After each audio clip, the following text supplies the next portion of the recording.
How you doing? How are you? All right.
Who do you have to lab this semester? Dimple, is that how you pronounce it? Yeah. Okay.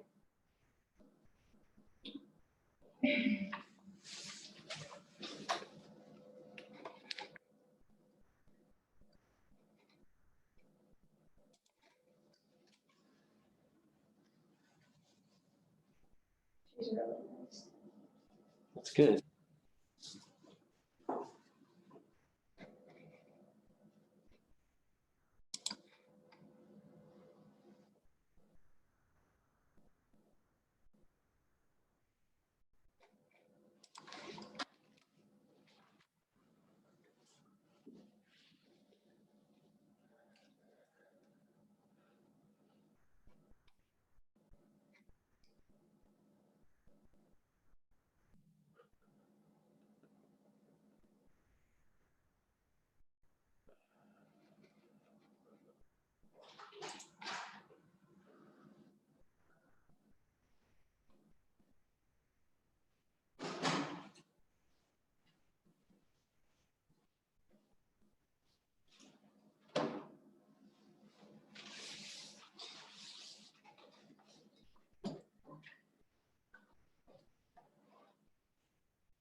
Hey Jay, are you taking lab also, or are you just in the class? Yeah, I'm taking one. Who do you have? I have a professor. Okay. Are you two in the same class? Not the same time. Oh. No, yeah. Welcome.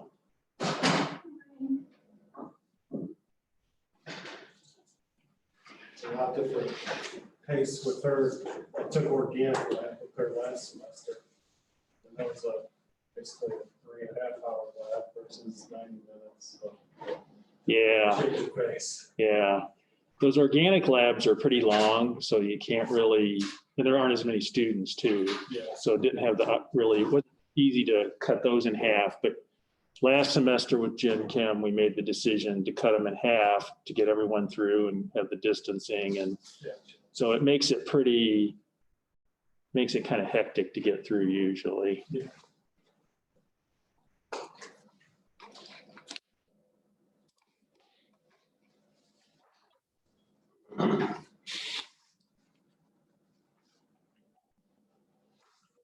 organic chemistry before general? Yeah, I took organic one. Was it hard? I personally like it more than Chem. As a, Oh, as something like, oh, because you can relate it to medicine, like pharmacology stuff, but it's just a lot of work. It's just a lot. It's like I think it's like 6 or 7 credit hour class, it feels like. it's a lot of memorization Yeah. is what it It's is. sheer. There's nothing, this is my opinion, there's nothing intuitive about it. Yeah, I didn't mean it as a Gen Chem. It's just, when I was in college, I did not care for organic because you just had to memorize all those reactions and I didn't really care about it. And so, did you have very much high school chemistry? Yeah, I had quite a bit. Yeah, because Gen Chem is really just a little faster repeat of high school chemistry, depending on how much you had. Like I know when I was in high school, I had 2 years of chemistry. And so when I got to college, Gen Chem was just a repeat for me. Just it was more compressed. We did in 1 year what we did in 2 years in high school. So some people who had a lot of chemistry or they had like AP chemistry in high school, usually Gen Chem, there's not a lot new in that. But then when you take organic, that's usually new, and P-Chem and the analytical courses. So anyway. Did you have a lot of high school chemistry, Bailey? No. No, okay. Not at all. Yeah, and that's what you see in Gen Chem. You have some people who had a whole bunch, you have some people who had little, if any, and some people in the middle. So it's kind of a range. And so, you know, when you teach the class, you try and make it, it doesn't matter if you had a ton of chemistry in high school or none, you still should be okay. But it does, you know, it is the one that you do see that differences where virtually no one had organic before they came in. And that, so. I do think it's kind of Dr. Rowe with all his research he does with solids and stuff. The crystals, yeah. Yeah, and he teaches organic chem, which I know he's got a PhD in, but Yeah. there's a lot of research in the solids. Yeah, and that's what we were doing last semester. This last chapter was the solid stuff. That's the stuff I hate the most. Really? Yeah, I was telling him, I said, this is my least favorite stuff to teach. The stuff we're going to start on today is the stuff I like more. But anyway.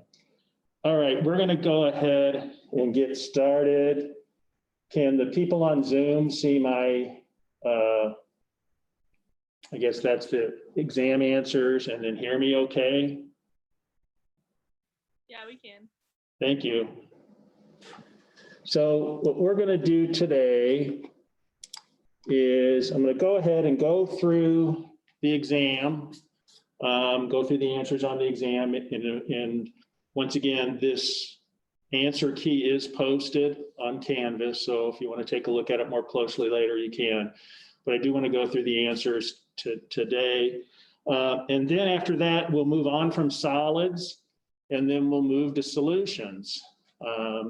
So as you may have heard me telling the people in person here, I'm glad about that. The solid stuff isn't my favorite thing, but the solutions I like a lot more. So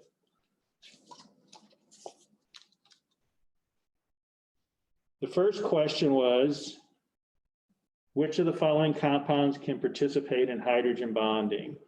And the correct answer was CH3NH2 and CH3OH. Some people got a little confused about the CH3F, and so they said all of the above, all of the compounds. That one is not, because the fluorine and hydrogen are not bonded together. The fluorine is bonded to the carbon. So the others, we have that hydrogen bonded to an electronegative atom. So the CH3NH2, we have a hydrogen bonded to a nitrogen, and then the CH3OH, we have a hydrogen bonded to the oxygen. The second one, metallic material that is composed of 2 or more elements is called, and the answer to that is alloy. Number 3, the predominant intermolecular force in water is hydrogen bonding. And remember, we talked about how that hydrogen bonding impacts a lot of other things. And we'll really see that as we start on the solution part, how hydrogen bonding is a big deal in solutions. Number 4, the blank for germanium shows it to be a semiconductor because the gap between the filled lower and empty higher energy levels is relatively small. That is the molecular orbital model.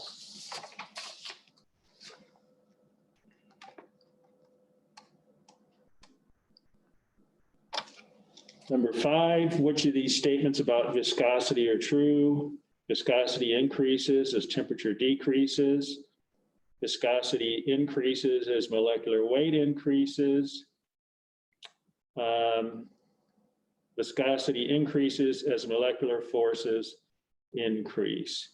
And the answer was all of them. They all are. So the lower the temperature, things kind of slow down. And so it gets more viscous. As the molecular weight increases, we said as the molecular weight increases, you get more intermolecular interactions. So that results in higher viscosity. And then finally, once again, just increases as intermolecular forces increase. 6, the critical temperature and pressure of CS2 are 279 degrees C and 78 atmospheres respectively. The supercritical fluid can only exist at a temperature and pressure related to those, so it's above each of those. So remember that phase diagram, if you were above those points, then that's when you're in the supercritical fluid area. Number 7, sodium chloride crystallizes in a face-centered cubic cell. What is the total number of ions, sodium ions and chloride ions that lie within a unit cell of sodium chloride? So this was actually, I believe, one of our homework problems. And so if you were able to remember that, then you would know that the answer was 8.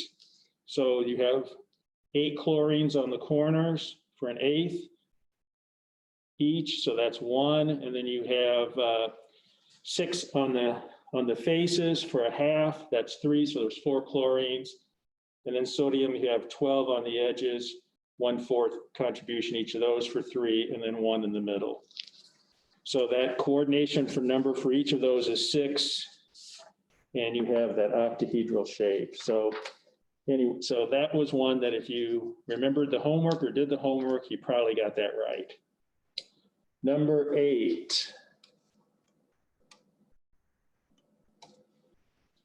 Some things take longer to cook at high altitudes than at low altitudes because the answer was water boils at a lower temperature at a high altitude than at low altitude. Does anybody remember why that is? Does it have to do with density or pressure? It has to do with pressure. It has to do with atmospheric pressure. And remember, we assume like at sea level, so to speak, we say atmospheric pressure is 1 atmosphere. As you go higher up, that decreases. And so then it boils at a lower temperature. If you cook much and you buy like a cake mix or just things like that, you'll always see adjustments for altitude. And this is kind of all related to that. Number 9, an unknown metal crystallizes in a primitive cubic unit cell. The length of the unit cell edge is 2.85. The radius of the unknown is, so if it's a primitive cubic cell, then you have 2 atoms butting up against each other on that edge. And so you have the radius of 2, so that's basically the length of 1 atom, because there's a radius from each of 2. So it was, what you needed to do here was take 2.85 and divide it by 2. So then if you do that, you get an answer of 1.43. Number 10, ethanol melts at minus 114 degrees C. The enthalpy of fusion is 5.02 kilojoules per mole. The specific heats of solid and liquid ethanol are 0.97 and 2.3 joules per gram Kelvin, respectively. And then you need to calculate how much heat in kilojoules is needed to convert 25 grams of solid ethanol at 135 degrees C to liquid ethanol at -60. So let me scroll to the back here where I have this worked out.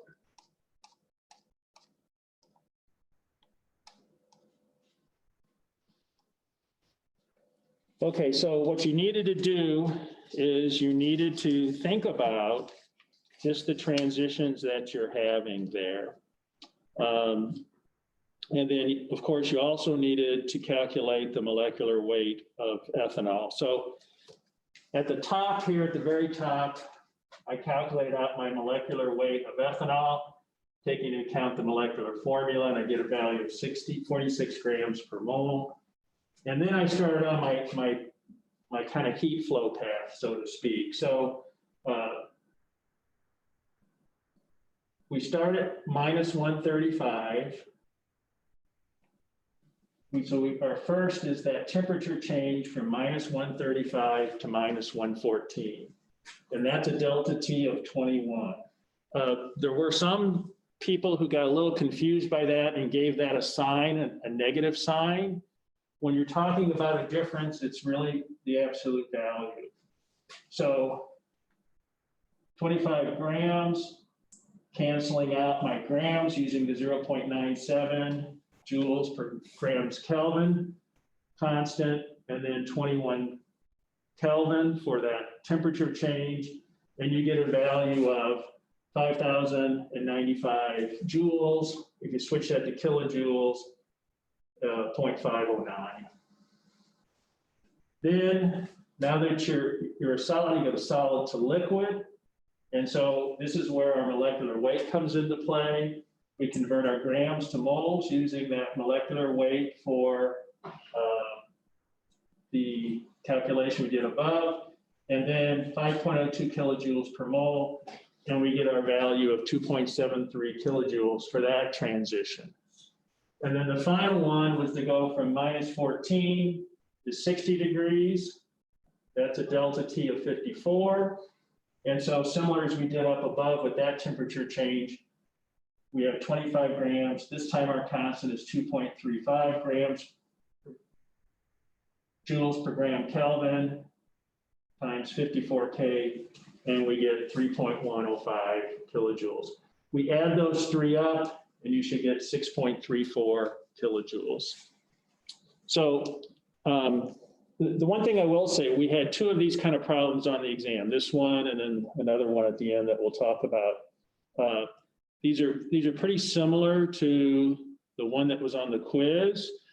I want to say people did much better on the exam on these problems than on the quiz, so that was good to see. So congratulations if you did better. If you didn't, there's a good chance you'll see this on the final. Okay, this is kind of a classic calculation for showing these transitions and the energy associated with it. So if you improved from the quiz to the exam, great, keep it up. If you're still kind of have questions about this, you can always ask me, or you can work on a little bit more, because once again, there's a good chance one of these will show up on the final.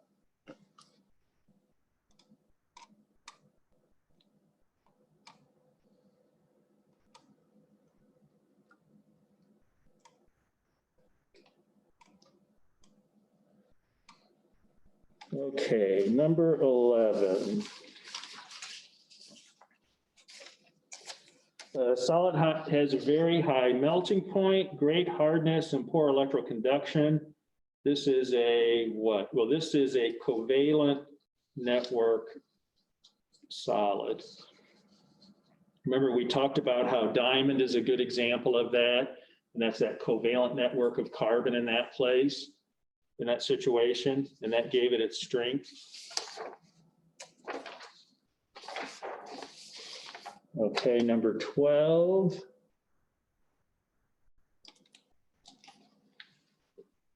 The unit cell with all sides the same length and all angles equal to 90 degrees that has lattice points only at the corners is called, that's a primitive cubic.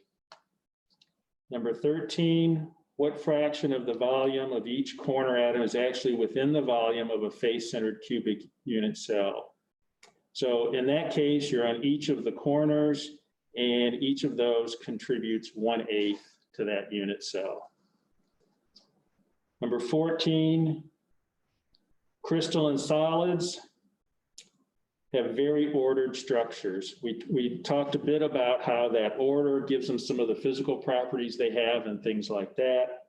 And if you're familiar with Professor Groneman here, then you really should have gotten that right, because that's what he studies all the time in his research group, is the structure of these solids, of these crystals. 15, cesium chloride crystallizes in a unit cell that contains cesium ion at the center of a cube and chloride ion at each corner. Unit cell is, in that case, it would be body-centered cubic. So that's where you have one in the middle, and then you have the corners of the cube, something there.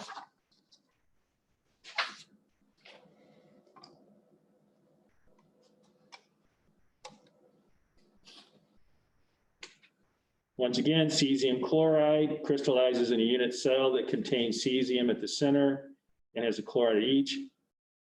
How many cesium ions and how many chloride ions are there? In this case, you have those 8 cesiums, 1/8 contribution to each. So 8 times 1/8 is 1. And then you have, you have cesium in the middle for 1, and then you have the 8 chlorine atoms on the corners. So you have 1 total of each. 17, what type of intermolecular forces exist between Cl2 and CCl4? The answer is dispersion forces. So in these cases, we don't have any polarity, so to speak. And so because of that, we don't have any dipole interactions. If you think back to last semester, chlorine is certainly electronegative, but what occurs is it all kind of cancels each other out because they're real symmetrical molecules. Number 18, what happens to a polymer as it becomes more crystalline? And we have some choices here. Melting point decreases, density decreases, yield stress decreases, stiffness decreases, or none of the choices is correct. Well, none of them are correct. So each of them is just the opposite when you get more crystalline. Because remember, when you get more crystalline, you get more structure. You get more structure, then that means you get more strength, you get better adhesive forces, things like that. Number 19, formation of a polymer. Generally, what type of polymer formation generally involves the elimination of a small molecule? And that's a condensation reaction, and the most common condensation is where you kick out water. Number 20, which of the following lattices is one of the 7 primitive 3-dimensional lattices in which the relationship between this lattice vectors A, B, and C can be written as A doesn't equal B, doesn't equal C.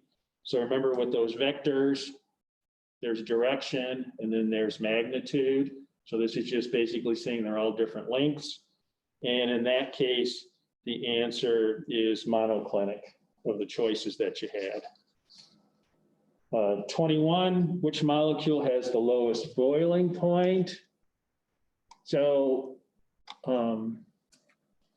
this is a problem that I think people maybe subconsciously, some people read it as highest boiling point because a lot of people answered it backwards, but just in case, I just want to remind everyone that the lowest boiling point would be the one.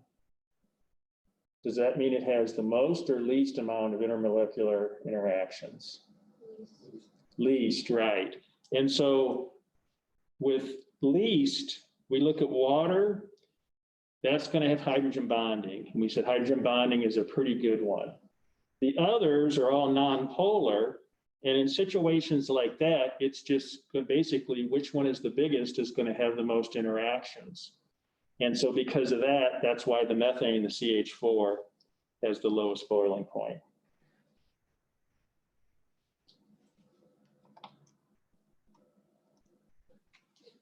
Okay, 23, a volatile liquid is one that, and the answer is evaporates readily.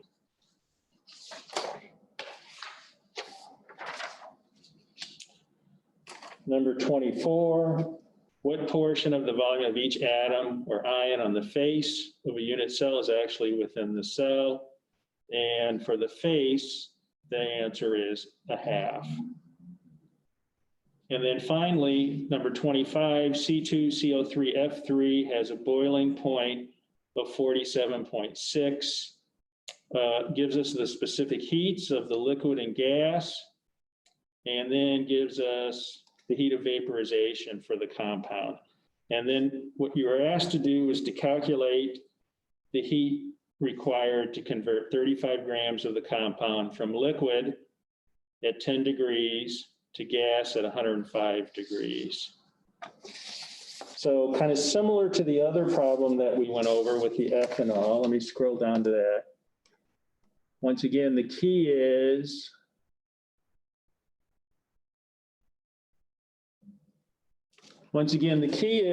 thinking about what the transitions are.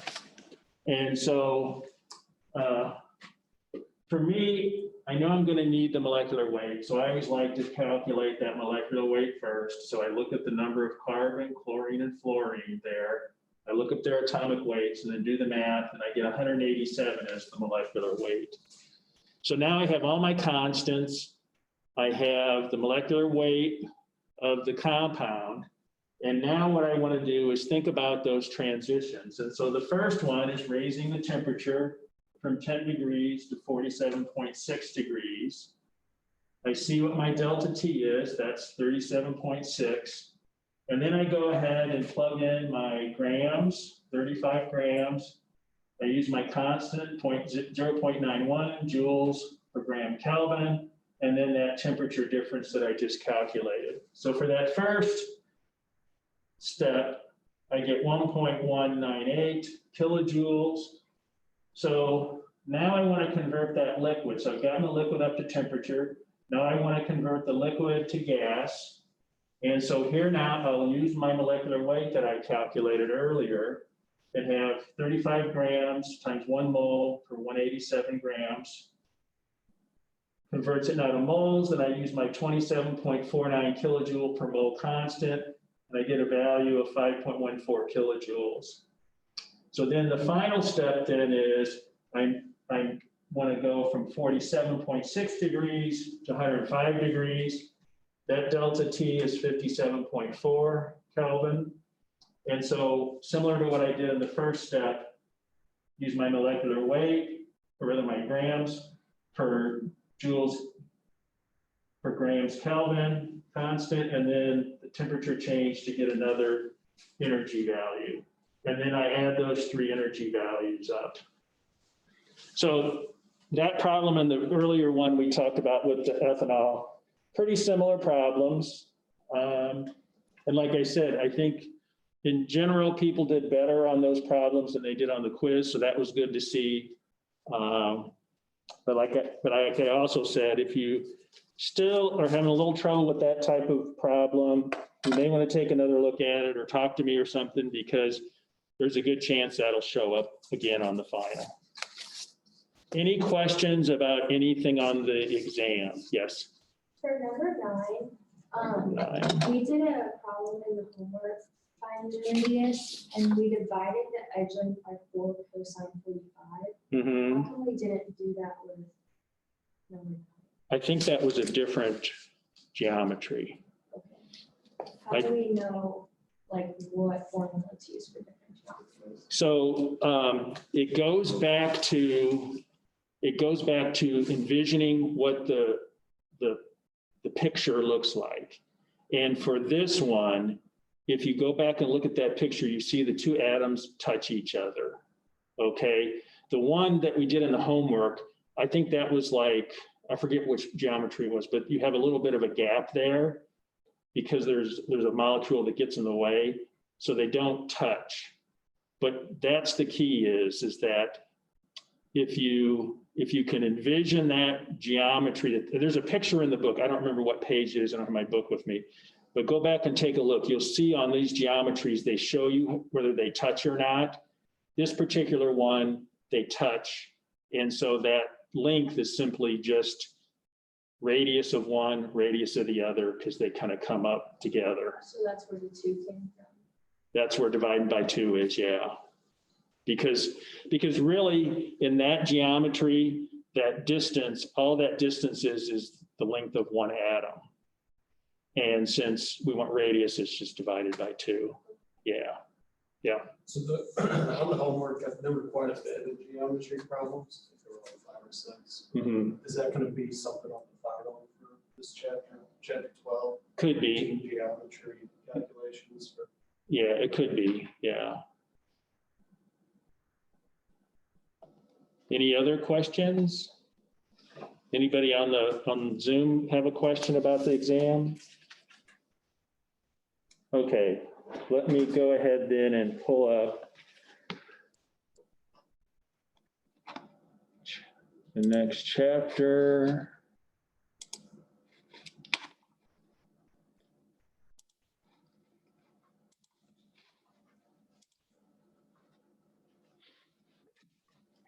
Okay, so what we're going to start talking about now for the next couple of lectures is properties of solutions. And one thing I want to just remind everyone is, I know when someone tells me a solution, the first thing I think of is liquids, okay? And that's usually what you're talking about. But if you recall previously, we defined solutions as they can be liquids or gases. Okay, so I know for me personally, I don't think of gases as solutions, but technically in these definitions, they are. So we'll be talking about liquids a lot, but you also will see some examples of where it's gases, and that's the reason why, is that kind of technical definition. And so solutions are homogeneous mixtures. Does everyone know what homogeneous means? Homogeneous means it's the same throughout, okay? So if you, after you have this solution, anywhere you sample in it, you should get the same stuff, so to speak, same concentration, same combination of molecules. So solutions are homogeneous mixtures of 2 or more pure substances. In a solution, we have something called a solute and a solvent. The solute is always the lesser concentration, okay? And then the solvent is the greater concentration. So if you take a little bit of, say, sugar and put it in water and stir it up, you'd have a lot more water there than you would sugar. So the sugar would be the solute, the water would be the solvent. And the ability for substances to form solutions depends on 2 things. A natural tendency towards mixing, and in a moment we'll talk about something called entropy, which kind of explains that a little bit. And then also intermolecular forces. So the intermolecular forces are the similar forces to what we've been talking about the last, I don't know, a couple weeks here. So none of that is new, it's just now we're applying it to solutions instead of solids. Okay, so when we talk about natural tendency towards mixing, and we're going to use gases as the examples here, mixing of gases is a spontaneous process. So in other words, if you put a gas into a container, it'll fill up that container. You put another gas in, it does the same thing. Okay, it happens. That's what we mean by natural tendency or a spontaneous process, things like that. Mixing, reason why it likes to mix is mixing causes more randomness in where the molecules are. And this randomness and some people call it chaos, is what entropy is, okay? So things like randomness, like chaos. The example a lot of people will use is, do you ever notice, like if you have a desk at home and it starts out real neat, that before too long, there's like stuff all over the place, at least for most people? That's entropy, that's chaos. And so in solutions, the formation of solutions are favored by increasing this entropy. So in other words, the solutions like the chaos, they like this, and so they like entropy. And so sometimes you get formation strictly because the entropy is so favored that it pushes it that way. So I mentioned that we have these attractions that we have to deal with in order to get things solubilized, things to go into solution. And so there's several interactions that we think about, and we'll also look at heat calculations, energy calculations for those too. So the first is solute-solute interaction. So you've got the solute, it's interacting some type of intermolecular force with the other solute molecules, holding it together. Well, that's got to be overcome. You've got to have those molecules so that they're not associated with each other so strongly in order to go into solution. So we have that solute-solute interaction that we must overcome. And then the other one is the solvent has interactions as well. So the solvent molecules want to stick together. So it's kind of like, you know, think about where you have one group of people in one corner, another group in another, and they like to hang out with each other. How do you get them to mix? You got to break those interactions. It's the same with these molecules. Just remember, the solutes are the ones that there's just a handful of those relative to the solvent where there's a lot of those molecules. So in each case, you've got to overcome those interactions. And then the last one is there's going to be some type of interaction between the solvent and the solute that occurs. So if there's no attraction there, then once again, you're not going to get the dissolution. So the extent to which a substance dissolves in another substance depends on how big each of these interactions are. So if I have really strong solute-solute interactions, do you think it's going to be soluble? Probably not, right? Because if that's really, you know, if those molecules are saying, I can't go anywhere on campus here without my buddy, then it's pretty hard to pull that apart and get it to do something different. Same with the solvent-solvent interactions. If those are really tight in comparison, it's hard to do anything. If this solvent-solute is pretty weak, it's hard to do anything. So we'll take a look at these a little bit. And once again, this slide should look pretty familiar to everyone because we're talking about intermolecular forces of attraction, dispersion, dipole-dipole, hydrogen bond, ion dipole, except now we're talking about it in a solution.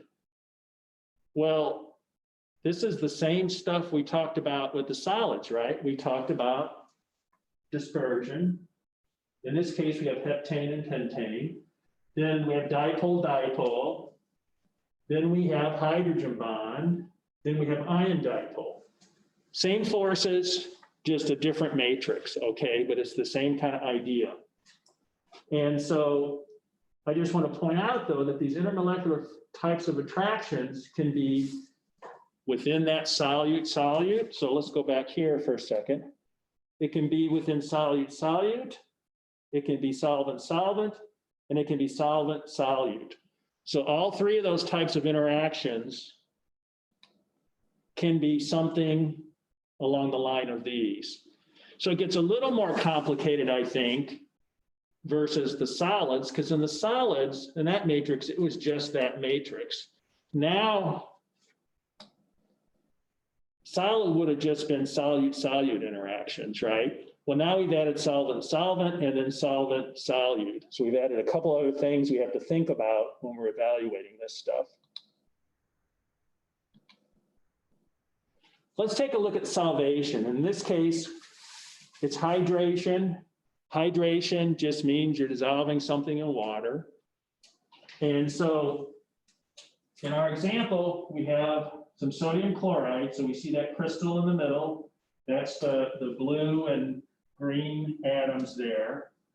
And then the red and white ones, those are meant to be water molecules. So if we kind of get our color coding set straight, the green balls represent chloride ions, the blue ones represent sodium ions, and then in the water molecules, that's the red and white combo there. The white ones are the hydrogen and the red ones are the oxygen. So we put the sodium chloride into water. We know that has a nice crystal structure. That was what we just talked about last couple of weeks. And now we're going to have solvent-solute interactions between the water and the sodium chloride. And what we're going to see is that interaction stronger than the solute interactions in the sodium chloride, and then the solvent-solvent interactions of the water. So these sodium ions, chloride ions, water molecules, they got to want to be together more than the sodium and the chloride staying together and the water staying together. If not, it's not soluble. So I think we all know that sodium chloride is soluble in water. That's salt. Put salt in water all the time when you're cooking, things like that. And so what's going on? This goes back to what kind of interactions. If we look down here at the hydrated chloride ion, the chloride is going to be negatively charged. So this is the green ball here. And then we see that we have interactions with the hydrogens on the water and the chloride. Why is that? Anybody know why that is? Or remember why that is? Well, the chloride ion is going to be negatively charged, right? We know that. The water, we know, has a dipole, right? It has the more electronegative oxygen, the red one, so that's going to have like the partial negative, and the hydrogen are going to have partial positive. So in this case, we have the hydrogens, the positively charged hydrogens orienting towards the negatively charged chlorine. Just the opposite occurs with the sodium, in that sodium is positively charged, right? Now we see the interaction of the positive sodium is with the negative portion of the dipole on the water. This is one reason why water is such a good solvent, because you've got that positive and negative that it can do because of how its charge is distributed. And so that, especially with ionic compounds, it's a really good solvent for that reason. Okay, so delta H, the energy stuff that we all know and love. Well, you can do calculations for this, just as we did last exam and last chapter on those changing temperatures and solid states and things like that. We can do calculations here where delta H of the solution is equal to delta H of the solute plus delta H of the solvent plus delta H of the mix. And so delta H of solute is what do we need to do to separate those solute particles? Okay, so we have those solute particles and we got to put energy in to overcome that attraction. And so if you put energy in, that means it's an endothermic process, right? And if it's endothermic, then delta H is going to be greater than 0. We have delta H of the solvent. Well, we said we need to separate those solvent particles. If they're hanging out together, they can't go and work on dissolving the solute. So in that case, delta H solvent is the energy that we need to put in to overcome those attractive forces that the solvent molecules have. And once again, that's another endothermic process. So delta H is going to be positive. So these first two, delta H solute, delta H solvent, are both endothermic. They both require you to put energy in order to get those molecules not being associated with each other anymore. And then the final one is we need attractive interactions between the solute and the solvent particles.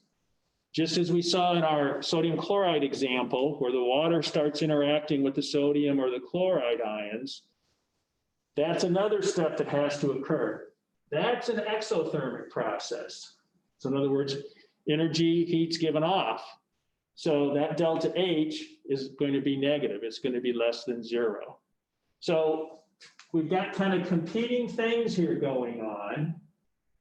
And so let me ask you this. If delta H is positive, so delta H of solution over here on the left, if that's positive, do you think that combination is going to be soluble? Any guesses? Why do you say no? Because the solution has the interactions between the solute and solvent, and it says that it should be less than 0. Mm-hmm. So if that's positive, if any of these are positive, does that mean it's exothermic or endothermic? Endothermic. And what does endothermic mean? Putting energy in. So if all I do is mix stuff, okay, and put it together, and then I do this little calculation here, and it tells me based on the delta H values I'm working with, it's positive. That means for that solution to form, I had to put energy in. So unless I heated it up or did something to put energy in, it's not going to go into solution. If I do this calculation and then delta H of solution is negative, then that means it's exothermic. And when we think of exothermic, really what we're saying is it's spontaneous because I don't have to put anything into it. I mix them together and poof, energy comes out. So that's what you're kind of looking at in these types of situations about whether something's going in or not. There are examples. So if you do this calculation and you get a negative delta H solution, in other words, it's exothermic, you're pretty confident it's going to go into solution. There are instances, and we'll talk about this a little more in another slide or two. There are instances where you can have a positive, but it still works. And that goes back to the other thing we said. There's the heat flow, but the other thing is the entropy, the randomness. And so there's some reactions, and you see this in gases all the time, is that the entropy takes over and it dominates. But in general, for this example here, we're looking at these delta H's, and depending upon what those individual delta H's are, that'll drive what the delta H of the solution is, and that'll tell us if it's likely to go in or not. So here's kind of like one of those telling you the energy as you go up. And so if we look here on the left for an exothermic process, we have delta H of solvent, we have delta H solute, we have that combination, and then the delta H of the mix we see going down because that's the exotherm. So the blue one's going up are the endotherms, the red one's going down are the exotherms. And we see that for an exothermic reaction, this delta H goes down past where we were initially, and so it's lower energy, so it's a delta H is negative. That tells us it's a spontaneous process. Kind of the opposite here on the right, where they describe an endothermic. We have the solvent and solute steps going up, that total that we see, and then For the mix, we come down a certain point, but it doesn't come all the way back down. So this delta H winds up being positive. So it's endothermic. So for that one to happen, you'd have to put this amount of energy in. So here's where the exception comes in. If an endothermic reaction can occur, if it's kind of close to this sum of solute plus solvent, because that's where the entropy takes over. I wouldn't worry about that a lot. I'm not gonna try and get you to figure out how close it's got to be or anything like that. The key thing to remember here, I think, is that exothermic solutions are spontaneous. Those are gonna form. And these energy diagrams up on top kind of walk you through visually what happens in an exothermic and then in an endothermic process.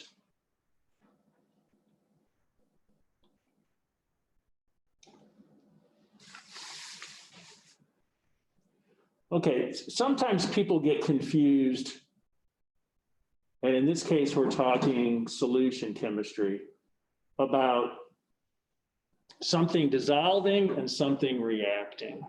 Okay, so those are two different things.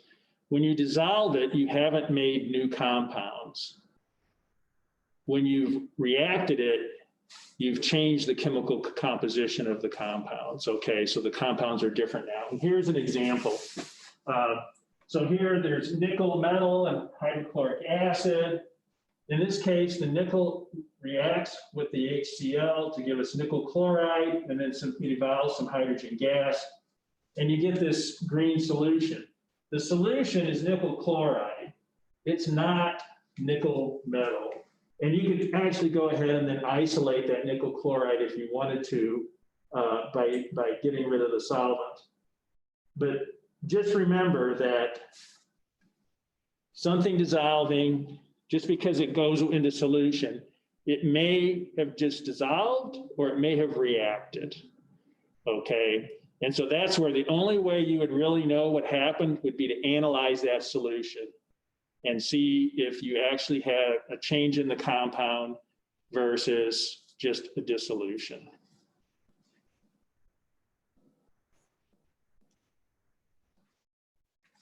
Okay, so as you're dissolving something, the particles go into solution and they're not just sitting there, they're moving around. And so as you get more and more into solution, then you can get them kind of reprecipitating, I guess is what I would call it. And so this process is called crystallization. And you have your solvent and solute interacting to form your solution, but that can go each way. So you have some that are dissolving, but you can also have some that are crystallizing.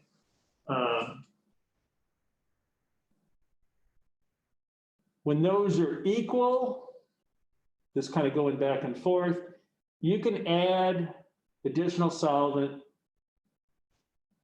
and additional solute, and it will not dissolve unless some crystallizes from the solution. And so when you're adding stuff and you think about, you're trying to figure out the solubility of something, you'll add it in, you'll stir it, it goes into solution. You keep adding, you keep adding. At some point, no more will go into solution.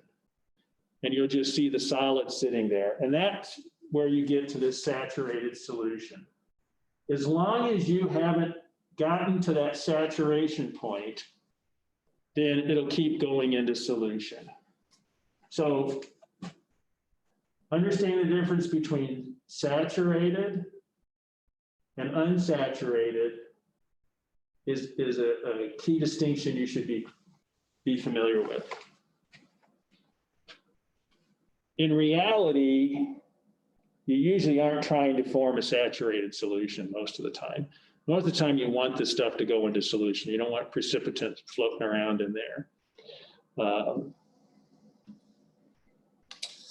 So we describe this as calling it the solubility of something. So the solubility is the maximum amount of solute that you can dissolve in the amount of solvent at a given temperature.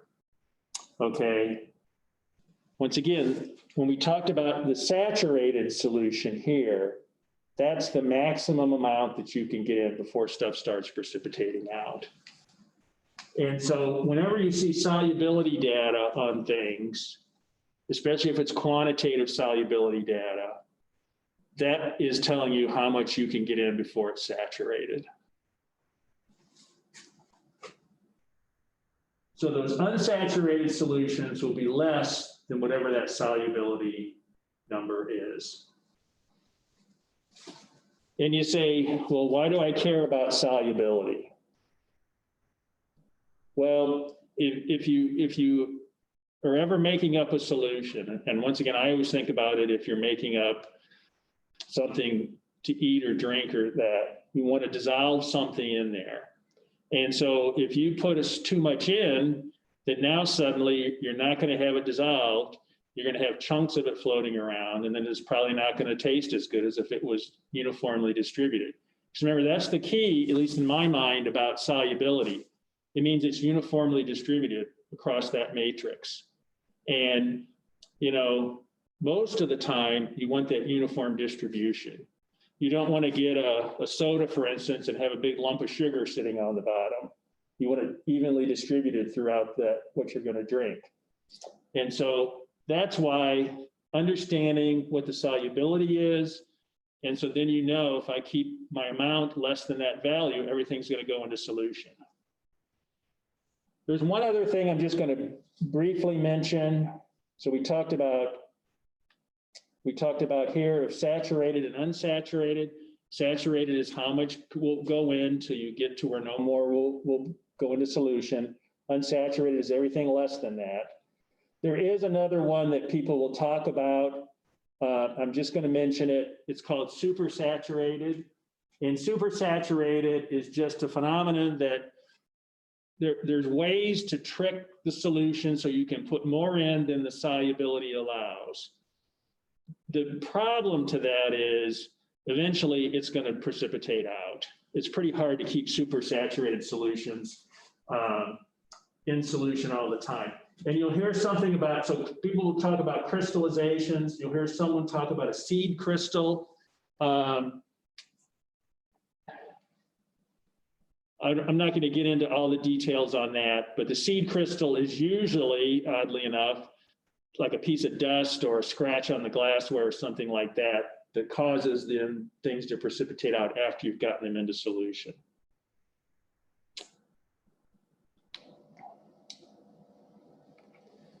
So let's talk a little bit about some factors that affect solubility. So solute-solvent interactions are one. That's, remember, we've talked about that a little bit already. That's those dispersion interactions and hydrogen bonding and stuff like that. For gases, pressure matters. Pressure affects solubility for gases. And then temperature affects solubility.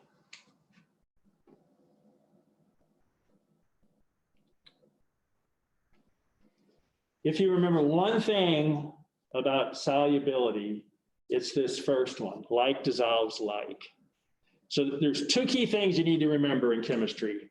When you're talking about charges, opposites attract. And when you're talking about solubility, like dissolves like. If you remember those two things, that'll be wonderful. And like dissolves like, if you remember that one, it'll help you in your everyday life. So if you ever cook a hamburger in a frying pan, okay, and what's left over, there's a certain amount of grease there. And then you don't clean it right away and it hardens and you've got this kind of caked on grease there. Have you ever taken that pan and run water into it then? If you have, what happens? Anything good happen with that? Nothing happens, okay? You run the water in, and what does it do? The grease sits there, the water beads up. you can take a rag or something and start scrubbing. All it does is smear the grease, right? Why is that? Well, what's water? Water is very polar, right? We've been talking about that. Very polar molecule, hydrogen bonding, all that fun stuff. Grease is very non-polar. Like we just said, like dissolves like. So you got a non-polar grease, you got a polar water molecule, nothing's going to happen. You always hear the phrase, they're like oil and water. What does that mean? They don't mix, they don't get along. Same thing with that. And so that's why, you know, there's some products they sell now that you literally just squirt the pan with the product. It's like a soapy looking thing. Well, those are really non-polar surfactants in there. So they can dissolve that and kind of break up the grease, and then you can take the paper towel or whatever and just wipe it off. That's like dissolves like. Anytime you have a stain you want to get out or anything like that, just remember like dissolves like, okay?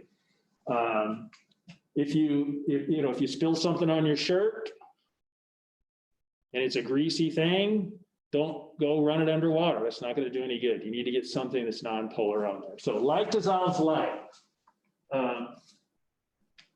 The stronger the solute-solvent interaction, the greater the solubility of the solute in that solvent. And below here, we see some gas dispersion stuff. And so with gases, the larger the gas, the more soluble will be in water. And we just see that relationship there of the solubility increasing as the mass increases. And just note that this is all at the same pressure and same temperature.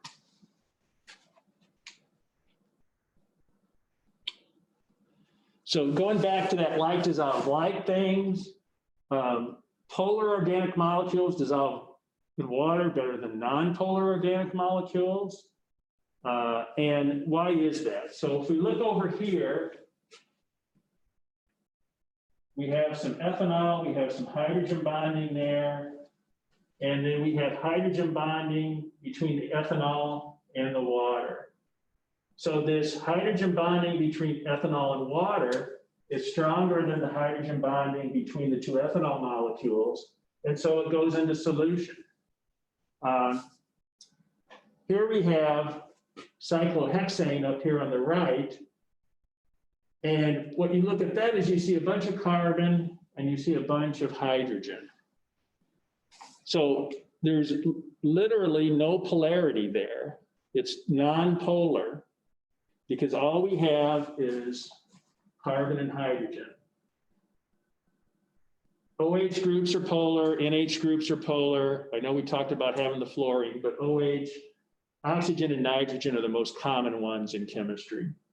So because of that, there's nothing polar here. Water we know is very polar, so this doesn't dissolve in water. Glucose, okay, if we look at that structure, we see a bunch of OH groups here, right? So because of that, because it can do hydrogen bonding with the water, water's polar, we have a bunch of polar groups there, glucose goes into solution real well. And if you think about it, glucose, that's one of the things they give you IVs with, right? And so like dissolves like. If you look for those polar groups, it's probably going to, and it's probably going to dissolve in water. If it's ionic, like the sodium chloride, probably going to dissolve in water, because once again, you can have that hydrogen bonding, that ionic with the dipole situation. If it's non-polar, not going to go into water or any other similar polar solvent. When we say that liquids, we can mix them in any proportion, we say that they're miscible. If they don't mix, we say they're immiscible. And kind of a classic example is hexane in water. And in this Erlenmeyer flask, we see on the top phase here is hexane, and the bottom phase is water. And hopefully you can see this, but there's a line in between. Well, that's the separation between those two solvents. Hexane, that's just carbon and hydrogen, right? So there's nothing polar there. Water, as we've said over and over, is very polar. So that's why these don't mix.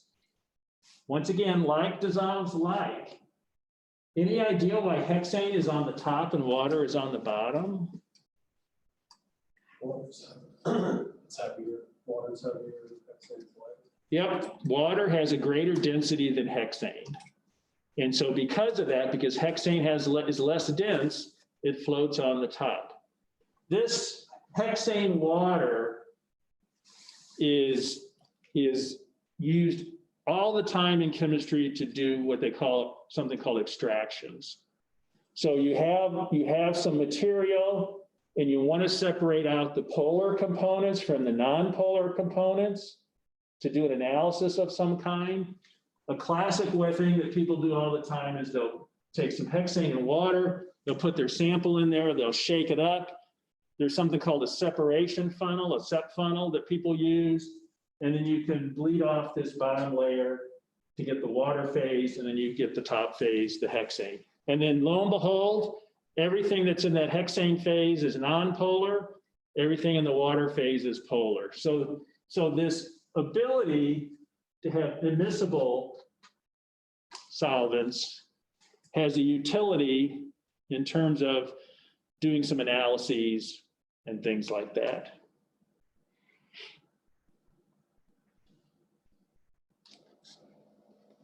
There are some examples in the vitamin world. So you may have heard there are some vitamins that are fat soluble. Are fats polar or non-polar? Anybody know that? Non-polar, right. So the vitamins that are fat soluble vitamins, those can get into the fatty tissue of your body. So in other words, your body can store them and then pull them out later when they need them. The water soluble vitamins, and vitamin C is an example of that. That's water soluble, so it's not going to store in the fatty tissue of your body. So that's why people will tell you, like for vitamin C, you want to have some every day if you're trying to get that vitamin into you, because your body can't store it because it's not a fat soluble vitamin. Well, why is that? Vitamin A. Why is vitamin A fat soluble, vitamin C not? Well, here at the bottom we have the structures. And what we see on vitamin A, we see this long, non-polar portion of the molecule. It's got a little bit of polarity here on the side, but that small 1 OH group compared to 1, 2, 3, 4, 5, 6, 7, 8, 9, 10, 9-member chain and then a ring, that's a lot of non-polar. So the non-polar dominates the solubility for that. Vitamin C, on the other hand, it's a much smaller molecule, and we've got 1, 2, 3, 4 OH groups. We got another oxygen coming off this double bond here. So we've got opportunities there for polar groups. Okay, so that's why the vitamin C is more water soluble than the vitamin A. And in this case, that solubility impacts how these particular vitamins, how your body manages them, okay? So fats in your body are really good at storing stuff, but because they're non-polar, there's only certain things they can store. And this is, like I said, this is an example with these two vitamins. Any questions about any of the stuff we've talked about so far? Okay, let's talk about pressure and gases a little bit. So when we talk about solubility and we're talking about solids and liquids, they really aren't affected by pressure. Gas solubility is the one that's affected by pressure. So let's talk about that for a moment. There's something called Henry's law, and that tells us that the solubility of a gas is proportional to the partial pressure of the gas above the solution. In other words, you increase the pressure, you increase the solubility. So we have an example here with these pistons down at the bottom. In the first one, we have equilibrium of gases in the solution and gases above. And so everything's fine. Remember, equilibrium, steady state, things going back and forth, everything is nice. The second one, we push down that piston. So in other words, we've increased the pressure. And as we increase the pressure, it forces more CO2, in this case, down into the solution. And then after that sits for a while, the equilibrium will get restored. The key here is increased pressure, increased solubility of the gas. Over on the right here, we see some different solubilities of gases. We see oxygen is really soluble. CO is pretty soluble. Nitrogen less so. Helium is the least. Helium is actually used sometimes as a sparging gas to remove oxygen or CO2 from a liquid because it's so much less soluble. And so the helium will displace those others in there. So all the gases aren't the same in terms of solubility, but what they do have in common is increase the pressure, you increase the solubility.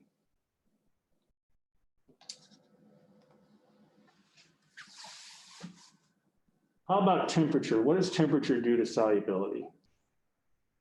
There are exceptions to this, but for solids, dissolving a solid, temperature almost always increases solubility.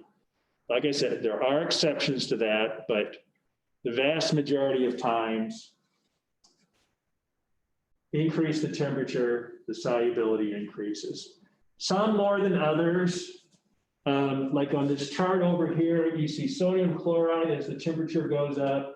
It increases a little bit, but not a lot.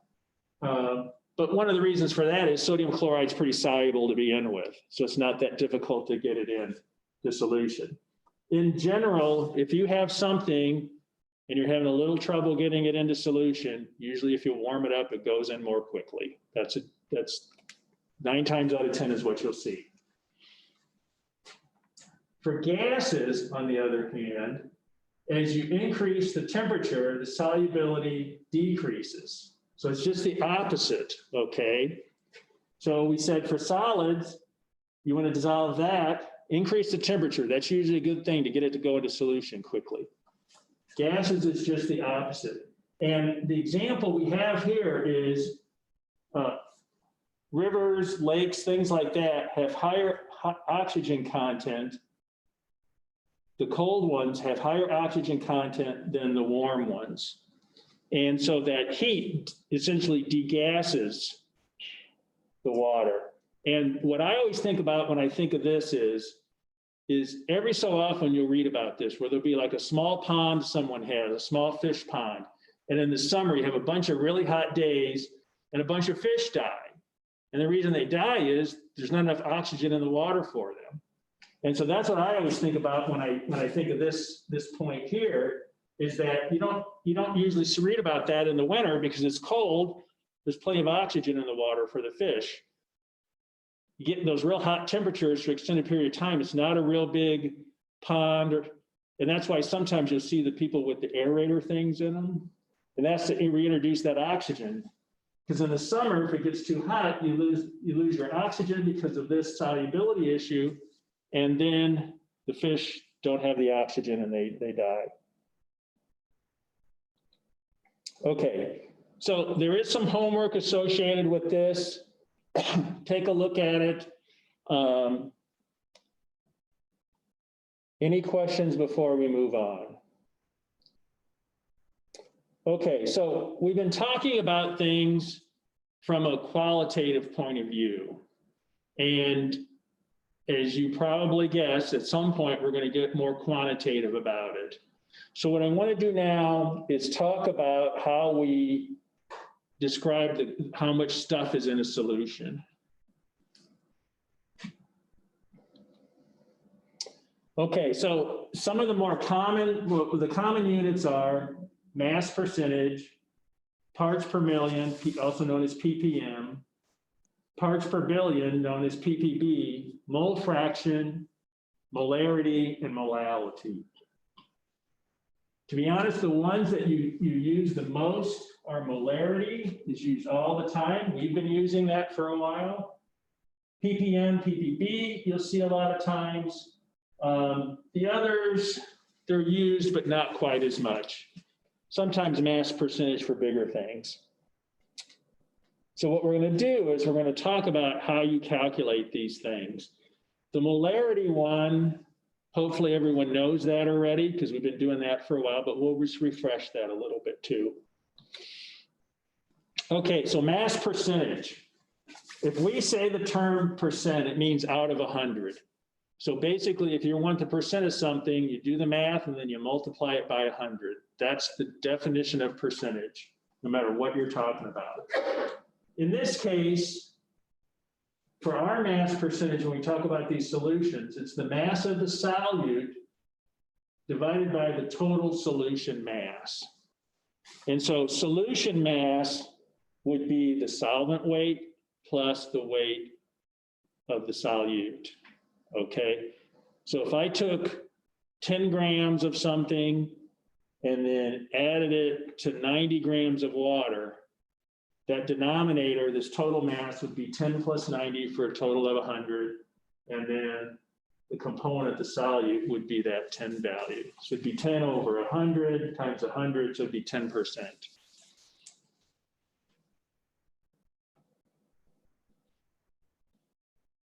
Here's an example of one, kind of similar to what I just described. In this case, 13.5 grams of glucose is added to 0.1 kilograms of water. What's the mass percentage? So we have the mass of the glucose, which is at 13.5 grams, divided by 13.5 plus 100 grams. Remember, 0.1 kilograms would be, we'd move that decimal to the right 3 places to get grams. So that's where the 100 grams comes from. And so these units have to match up. If it's grams on the numerator, it's got to be grams on the denominator. We do that math. It's percentage, so we multiply by 100. Parts per million, ppm, and parts per billion. We're still doing mass of solute versus the total mass of the solution, okay? Pretty much the same calculation we did here, okay, for mass percentage, except instead of multiplying by 100, for part per million, we multiply by 10 to the 6th. For part per billion, we multiply by 10 to the 9th. Okay, so once again, it'd be mass of the component, mass of the solute, divided by the total mass of the solution times 10 to the 6th for part per million, and do that same calculation, but multiply by 10 to the 9th for ppb.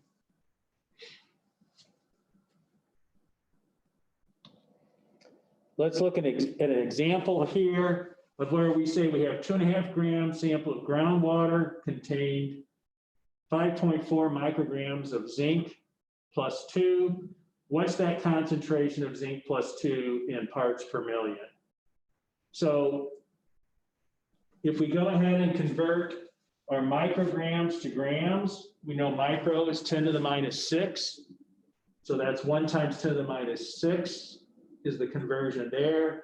So if we have 5.4 micrograms, that's 5.4 times 10 to the minus 6 grams. So there we've got that in our numerator. That's the mass of the solute. The gram total, we were told we had 2.5 grams of sample. So if we divide this 5.4 times 10 to the minus 6 grams, divided by 2.5, and then multiply by 10 to the 6th, then you get 2.2 part per million.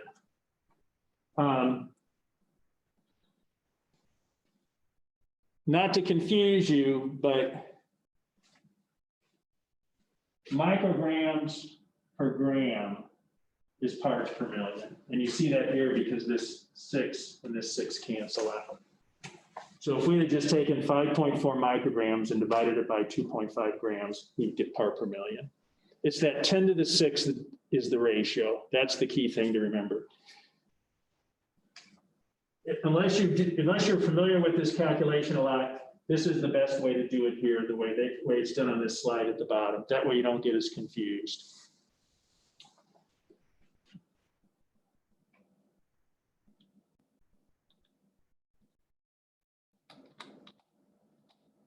Okay, any questions about percentage, weight percent, or part per million?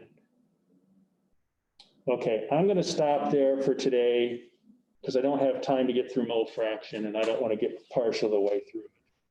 So we'll continue on with this chapter on Tuesday and take a look at those homework problems from the first part. And I'll see you on Tuesday. All right, thank you.